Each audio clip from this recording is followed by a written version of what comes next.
So it's been a while since I've made a video, and that's for a couple of reasons. One being college work is kind of hectic at the moment, and second is that Arrow has been over now for about a month, and honestly, since Arrow has ended, I just haven't really had the energy to make Arrowverse videos like I normally would. Um, as much I'm still watching all the Arrowverse shows, I still love the Arrowverse, and I still will continue to watch them all, probably till all of them end. But Arrow was definitely the one thing that I really loved about the Arrowverse. It was the one thing that connected everything for me, since it's my favorite show of all time and all that. I just haven't been as invested in all these shows since Arrow has ended. But I decided to get back into it with probably the last Arrow-centric video for a while, and that's going to be the all 8 Arrow seasons ranked. So yeah, let's get right into it. So in 8th place, and a surprise to nobody, is Arrow Season 4.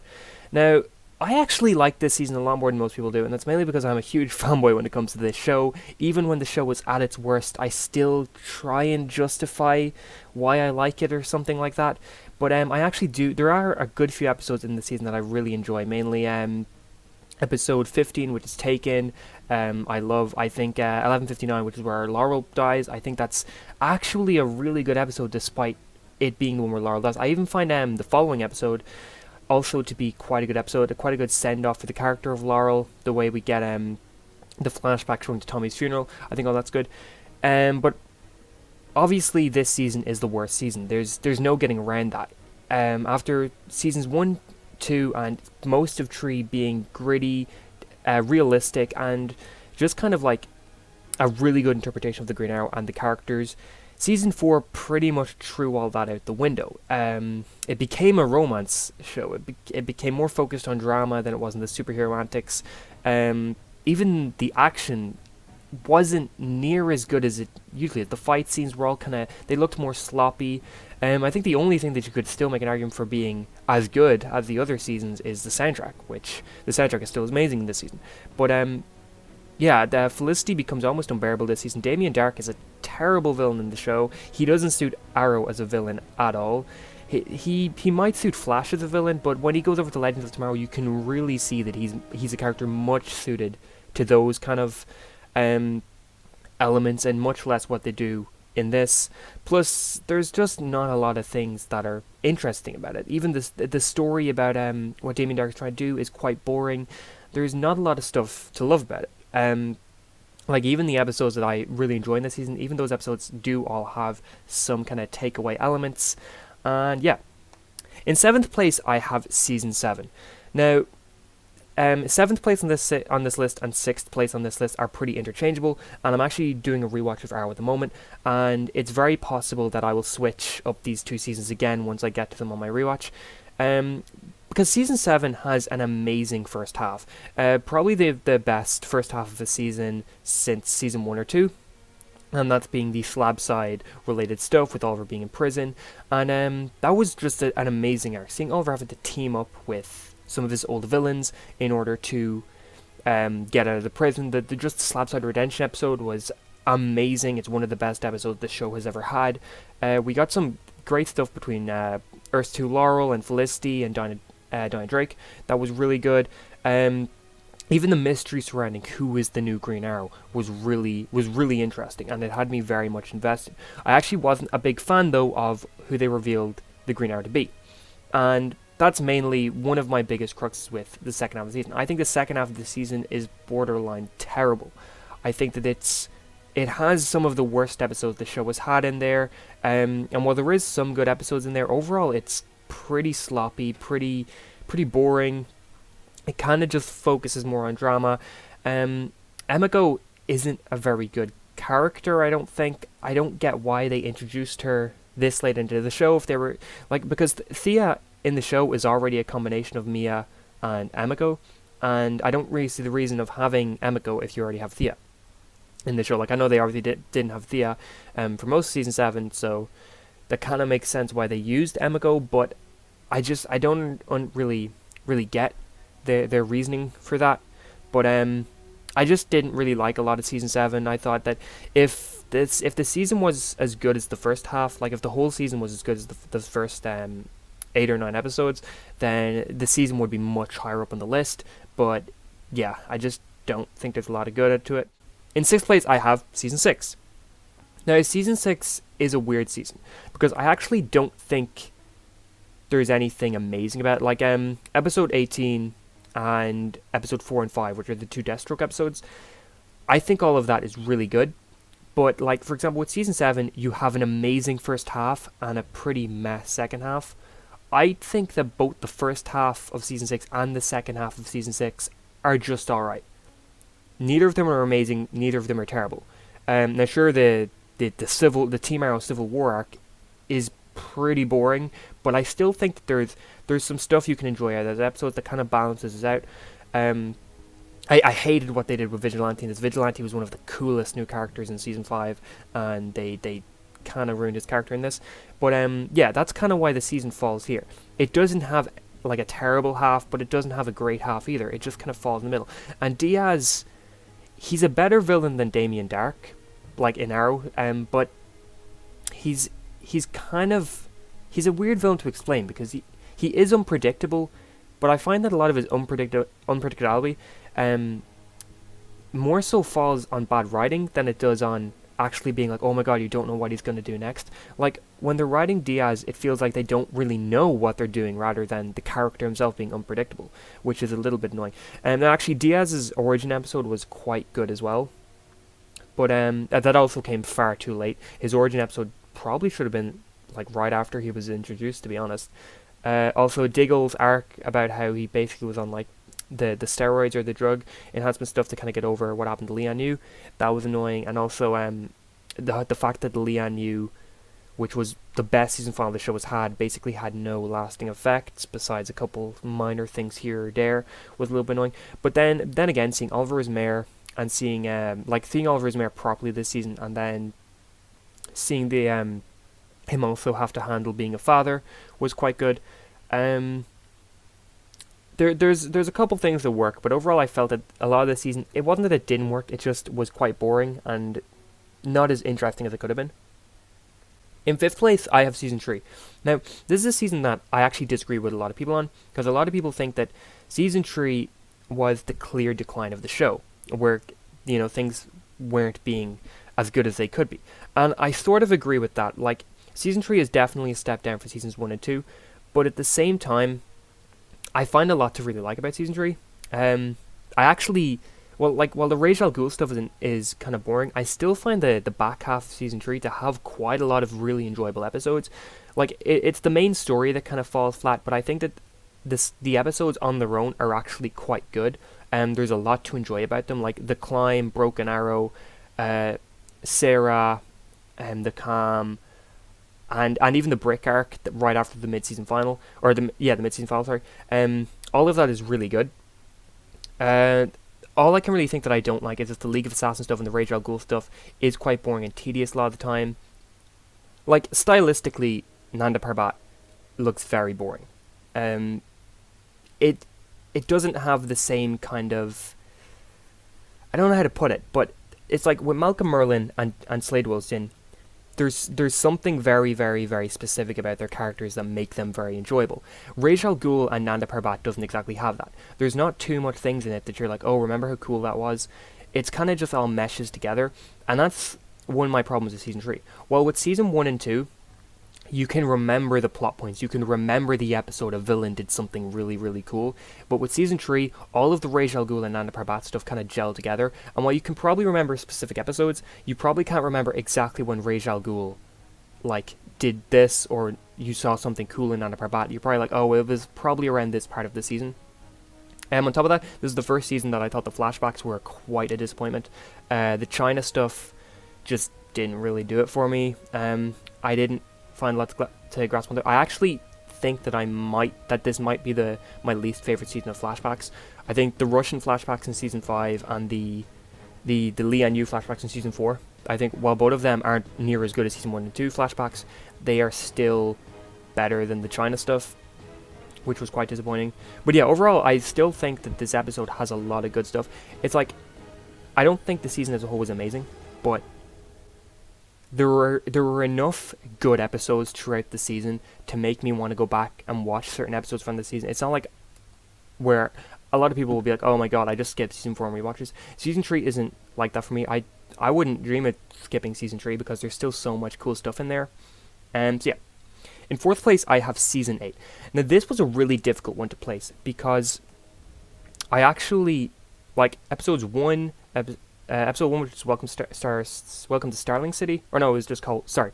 Episode 1 was just called Starling City. Then episode 2 was Welcome to Hong Kong. Then episode 5, which was Prushnost. Episode 7, which was Purgatory. I don't really count the crossover episodes as part of the season, really. And then episode 10, which was Fade Out. All of those episodes are probably going to end up on like my top 20 list of Arrow all time, or my, like, some of them even probably top 10 list of Arrow episodes. I thought that those episodes were absolutely fantastic.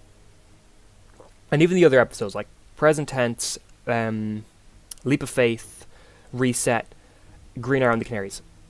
Even all those episodes, I didn't dislike any of those episodes. I thought all of those episodes were still good, and all of those episodes still had some good stuff in them. But it's the story overall, the season, that I didn't like. And Crisis honestly plays a big part on why this season ended up being much lower down. Like, after the first 2 episodes, I was kind of thinking, okay, season 8's probably going to end up as my favorite season of Arrow.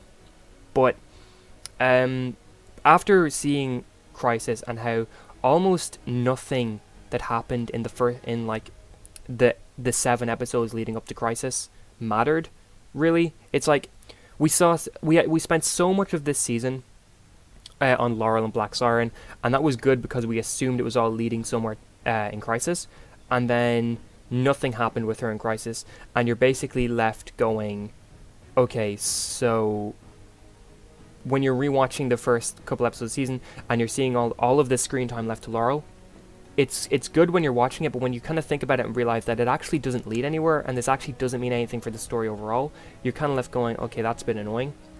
And that's what a lot of this season kind of does. That's a problem with this season, I think that a reason why this season probably isn't going to age as well as the other seasons is because so much of this season hinges on what happens in the crossover. And since the crossover didn't do a lot of the elements that Arrow Season 8 set up, it means that you're kind of left going, okay, so Season 8 feels more like a waste. It feels like they should have just basically focused the entire season on going through Arrow's greatest hits, seeing more things like Tommy Merlin as the Dark Archer or Adrian Chase as the Green Arrow, rather than hyping up Crisis for the not to really go anywhere. And unfortunately, that's why Season 8 ends up basically being like only middle of the road in terms of Arrow. Like the other 3 seasons that I'm going to say are much better, and the other seasons below Season 8 are much worse. But like, you see what I'm saying? It's disappointing. In third place, I have Season 1. Now this is why things were a little bit difficult. I was really kind of struggling to think whether I prefer Season 8 over Season 1 or I prefer Season 1 over Season 8.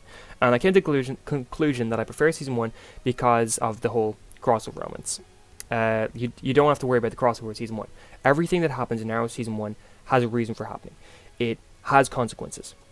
The characters in Arrow Season 1, they're great. There's no weak link in terms of the cast. The story is great. There's not really kind of a lull point at all. I guess the Helena Bertinelli episodes could probably be described as the lull point in the season. But other than those, almost every episode is like... I would say almost every episode of Season 1 is better than any episode from Season 4. There's just something about Season 1 that feels so much more cinematic. It feels gritty. It feels realistic. It's before we get into all the comic book superhero stuff, and it's kind of nice going back and watching it now, knowing everything that comes later. Tommy Merlin is fantastic. John Barrowman as Malcolm Merlin is fantastic. This is the scariest I think Malcolm Merlin is in the entire Arrowverse. I think he comes quite close in Legends of Tomorrow Season 2. But in Season 1 of Arrow, there's just something about him that is terrifying, but in a great way, in a way that makes you go, he is a fantastic villain. And that's why, like, I hate when people, like Slade Wilson and Adrian Chase are my 2 favorite villains of Arrow. But that's why I hate when people kind of just hand wave Malcolm Merlin away so easily, being like, well, Chase and Wilson are much better. Merlin's still up there. He is still very, very close to that level. There's something more personal about both Chase and Wilson that makes them the tiniest bit better. But Merlin is still a fantastic villain, and he makes this season.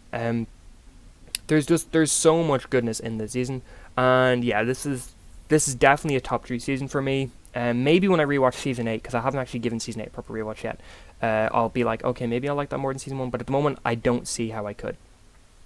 In second place is season 5, and this is also a very tough one for me, because this was actually my favourite season up until very recently, which is probably recency bias, but watching this live was like nothing else. It was so good. I loved the introduction of Vigilante. I thought he was an amazing character. He's still one of my favorite Arrowverse characters just because of how much season 5 kind of showed how crazy he is. Ragaman was a great character. The introduction of Wild Dog was great. And Prometheus, Adrian Chase, or Josh Segarra as Prometheus. Fantastic villain.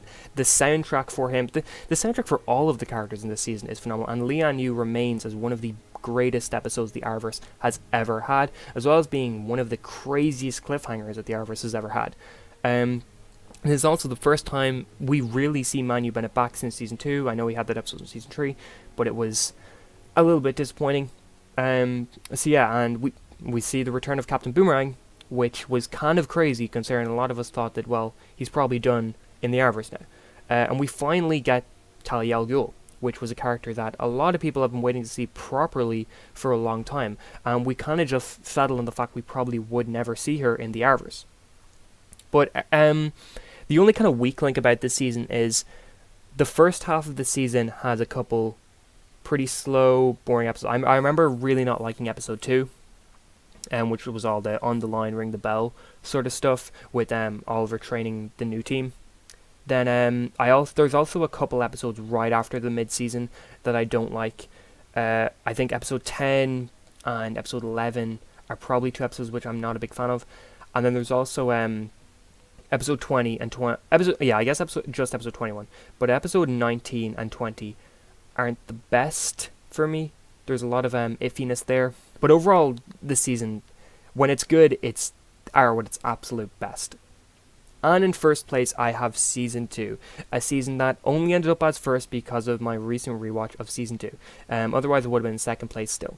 But Manu Bennett as Slade Wilson, he just demands that first place. And you gotta give it to him. We finally get to see Roy become Arsenal. We finally get to see what actually happened to Sarah and the Canary.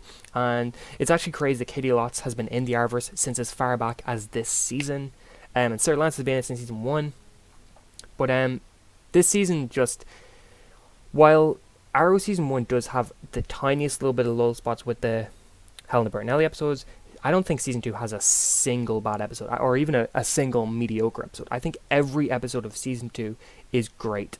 And there's just so much love in it. It's a little bit disappointing seeing that the Suicide Squad doesn't go anywhere after kind of being hyped up so much this season. And we get the little hints about League of Assassins and Ra's al Ghul and what's coming later. There was a sense of continuity back during Arrow season 1 and 2 that you don't really get nowadays in the shows. Like, they obviously still have continuity, very much so, but it was more subtle back in these early seasons that it really is kind of little nods and references here and there that you'll see and go, oh wow, they're referencing that as far back as now, and sort of stuff like that. Season 2 is still the best that Arrow has had. It's probably still the best the Arrowverse has had, while there's a lot of other seasons that get close in the Arrowverse. But so that's probably going to be my last Arrow-centric video for a while, but I'm going to do some other rankings, mainly all of the crossovers ranked, probably a DCEU ranking, and I'm going to do some Star Wars rankings related to the Clone Wars and Rebels, so they should be coming in the coming weeks. And I'm going to try and upload every Friday night now, it'll be Friday night in Ireland and UK, but probably like Friday afternoon in America. So I'm going to try and do that regularly now from now on, one upload every week, probably until at least the summer, whereas when the summer comes, I'll probably try and upload more, kind of just more. So thank you very much for watching, and if you enjoyed this video, please like, share, subscribe, and all of that, and I hope you have an awesome day.